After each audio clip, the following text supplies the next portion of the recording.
mentoring has always been around, but I think in today's world, it's getting to be an essential part for any exec. And that's because of the speed of change. Today, the luxury that executives have of time, something that they need to change, impact, think about. Maybe previously they had a few years, today it's a few months. I actually think the reasons for mentoring's probably changed over the, say, 20 years or so that Criticaleye's been in existence. We're in a world now where it's much more usual and normal for executives to admit that they don't have the solutions to every problem that faces them, that they're not necessarily feeling confident or comfortable about themselves in certain situations, and it's more normal to seek advice, guidance and help. So we've stopped pretending that we're superhuman and have started realizing that actually having people on tap to provide some insight, advice, guidance, experience and actually challenge is something that's really useful.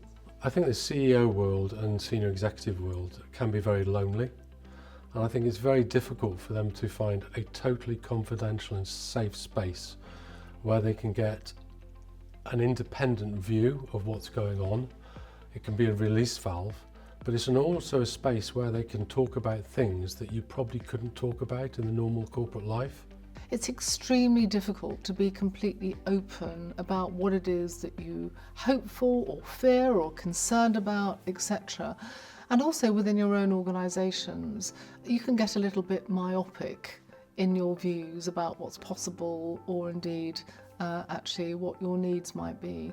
So I think that the value of having open discussions with someone who's worked outside the organisation, who's worked in many different areas, dare I say it, been around the block a few times and has seen ups and downs and has seen recessions and crises, etc. Well, if I think back on my own executive career, I think the access to very experienced, independent and confidential advice was very rare. That mentoring that one received was usually from older, experienced people, but who had a close alignment with the company. They were on the board or they were close to the board. And this is separate from the board. It's not in conflict with the board, but it is separate and it is confidential. Criticaleye board mentors bring a quite multidimensional. So if I look at myself, I've been a FTSE CHRO, so obviously I have the deep expertise of 30 years in large organizations. I was then a tech AI entrepreneur, so I do understand technology and also what a fast-growing business needs. I'm now on several boards, and I think it's this multidimensional expertise which mentees find very useful. I suppose in common with many of the mentors in the Criticaleye network, I've been a chief executive, I've been a director, I've been a chair, I've worked around the world, I've had some success, I've had lots and lots of challenges, lots and lots of failures, and you learn a huge amount from that experience. So my role, I guess, is to help my mentee learn from that, make the most of the opportunities they've got, try and avoid all the pitfalls that I fell into.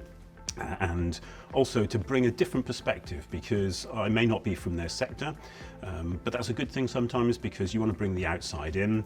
Sometimes that relies on a little bit of interpretation for how my experience may relate to them, but it's always with the aim of trying to make them more and more successful.